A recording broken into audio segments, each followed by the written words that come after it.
CQC application. Application to register a supported living service with the CQC. My name is Barry, Content Operations and Delivery Manager here at QCS. This podcast is designed to support you with your CQC application with useful, tried, tested, successful ideas to assist you with your application. Within the QCS Resource Centre, you will also find other podcasts to support you with your application. For example, the business plan, good governance, mental capacity and deprivation of liberty safeguards, the medication policy suite, the care and support plan, statement of purpose, the training matrix. We've also created an additional podcast on the tools available from QCS, such as the Accessible Information Standard and the Recite Me tool available on our platform.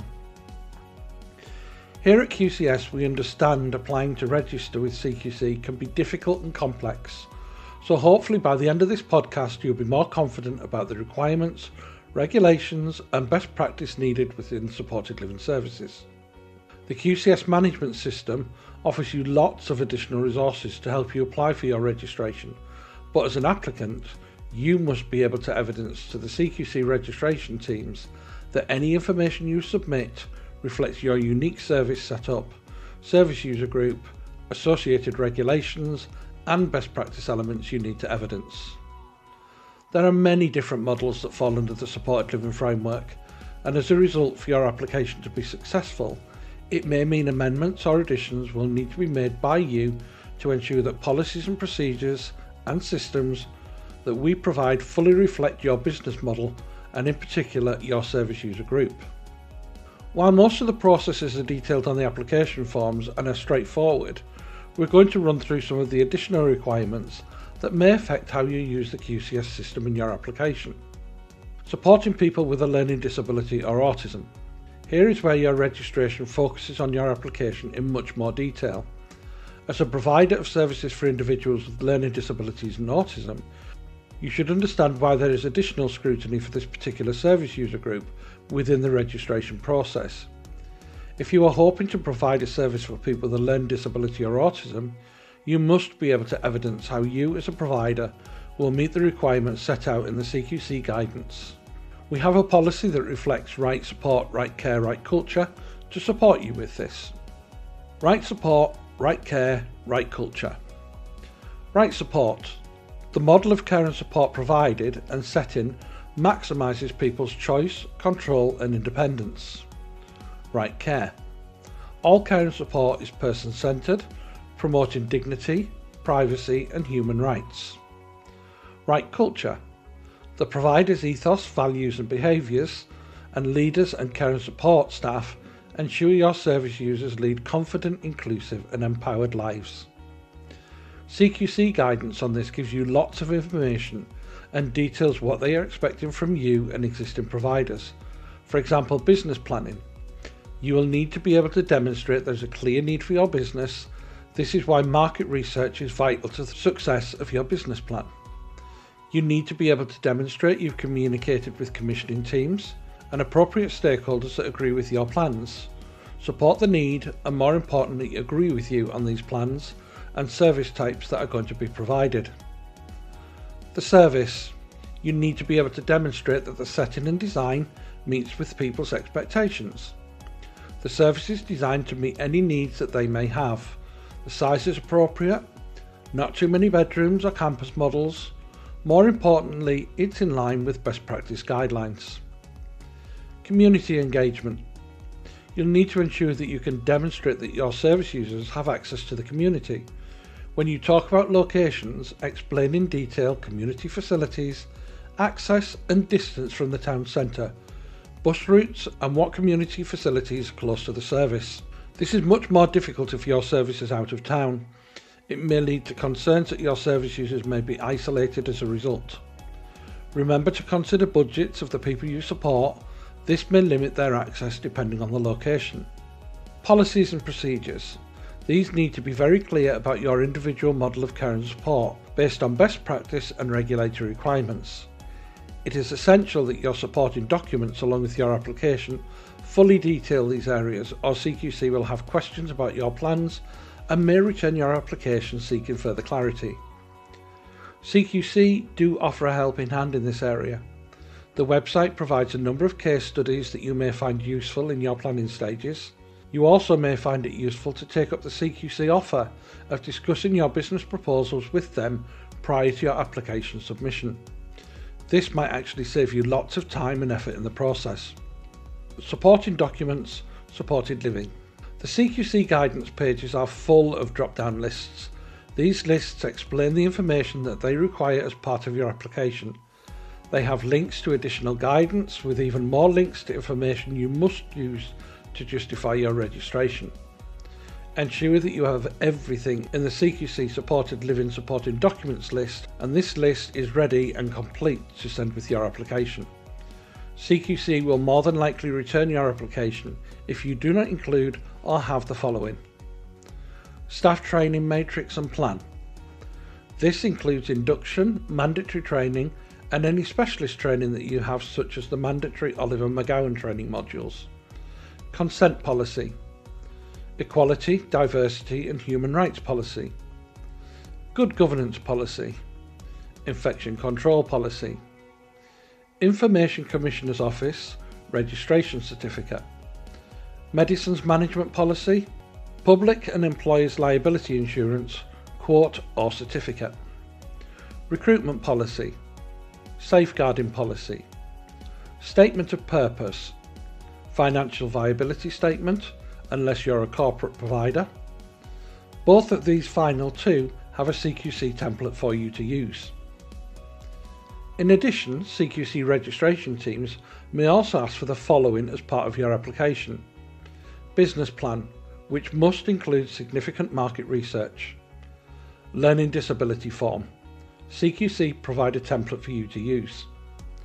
Mental capacity and deprivation of liberty safeguards policies, organisational structure, quality assurance policy. This is your policy and procedure, and make sure this includes your audit plans. Sample care plan. This is not just one sample care plan. This is a full set of what you're about to use for your business. Staff training matrix, staffing structure, a copy of your proposed tenancy agreement, a sample care contract. These final two you might need to provide easy read information for. On the CQC website, you will note that each part of the list expands to give further information on the CQC requirements. We have already covered most of these in our previous podcasts. You can find these on the Resource Centre, as you may find these useful in your registration journey. The CQC Guidance Housing with Care. This guidance is supplementary to the published scope of registration to assist those who may be applying or registered for regulated activities providing supported living and extra care housing. CQC details supported living and extra care housing as follows. By supported living, we mean schemes that provide personal care to people as part of the support they need to live in their own homes. Personal care is provided under separate contractual arrangements to those for persons housing. The accommodation is often shared but can be single household. Supported living providers that do not provide regulated activity of personal care are not currently required by law to register with CQC. By extra care housing, we mean purpose-built or purposely adapted single household accommodation that is owned or occupied under an occupancy agreement. The accommodation is in a building or campus of similar household, specifically designed to facilitate the delivery of care to people either now or when they need it in the future. These schemes are also known under other labels, for example sheltered housing, assisted living or other retirement homes. In addition, as well as right support, right care, right culture and housing with care, you need to consider the following: the REACH standards. These are a set of 9 standards that have been around since 2002. They provide easy to understand, person-centred benchmark around housing and support for those who may have a learning disability or autism. The 9 standards are: I choose who I live with, I choose where I live, I have my own home with a tenancy or ownership, I choose who supports me and how I am supported, I choose my friends and my relationships, I get help to make changes in my life, I choose how to be healthy and safe. I choose how I am part of the community. I have the same rights and responsibilities as other citizens. You also need to think about the real tenancy test. The real tenancy test, led by the National Development Team for Inclusion, NDTI, this is a really simple test that enables you to demonstrate compliance with the real tenancy test standards. The 5 standards are assessed against 11 key questions. This will assist both housing provider and care and support providers to assess whether any tenancy agreement meets the standards. Standard 1. A tenancy agreement is in place. Standard 2. The tenant has control over where they live. Standard 3. The tenant has control over who they live with. Standard 4. The tenant has control over who supports them and how they are supported. Standard 5. The tenant has control over what happens in their home. You should include as part of your application how your service meets these standards. Think about how they can be described in your business plan, statement of purpose, care planning and tenancy agreements, as this would significantly enhance your application's chances of success. Have you also mentioned the Autism Act, especially if you're considering supporting people with autism? You might have already stated this as relevant legislation in your statement of purpose, or have added it to your bespoke policies where needed. Be prepared. Doing your homework for your application is vital to your success. Try and think about what CQC may need further clarity on. Do you have someone you know who can take a look at your application pack prior to submission, as an extra set of eyes, as this may highlight missing evidence or documents and prevent your application from being returned? It is routine for CQC to ask for further information once you've submitted your application, so you may be asked to provide further information such as easy read information, electronic care planning, additional policies and documents, accessible formats such as audio and large print. Learn how to use the recycling tool on your dashboard. These requests are all normal and should not be seen as a bad thing. Submission of policies to the CQC. As a candidate for becoming a registered provider, you are solely responsible for submitting policies and procedures to the CQC or other public bodies. Where required, when submitting policies and procedures to the CQC as part of a new application, a local read and sign statement must be included with the policy. This should be added to the policy being submitted at 1.1 as follows.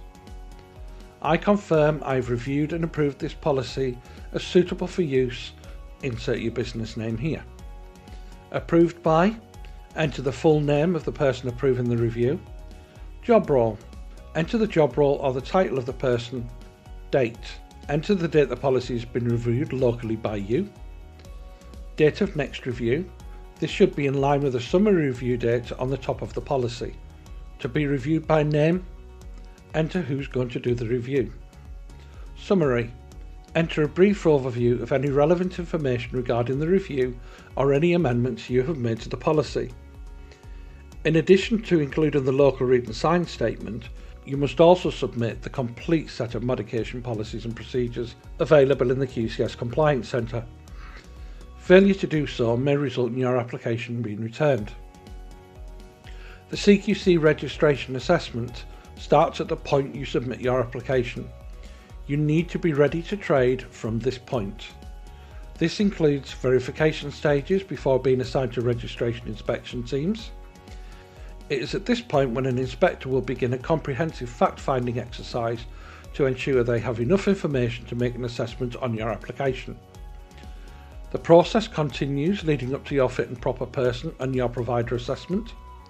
The assessment, however, may continue beyond your fit and proper person interview if the inspection team then require additional information even after the inspector gives you feedback. The decision on your application is not final until their recommendation has been approved by further CQC management review.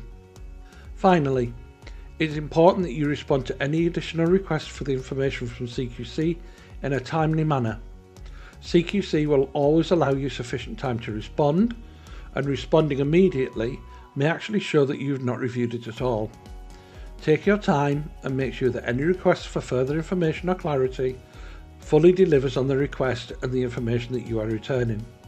If you are considering using electronic care and support planning, or digital rostering with electronic call monitoring, you may also want to speak to a member of our team who will be happy to assist you in getting everything you need to start and build a successful supported living business in one easy-to-use solution here at QCS. I hope you find this useful and good luck in your application. The right way to do things is rarely the easy way.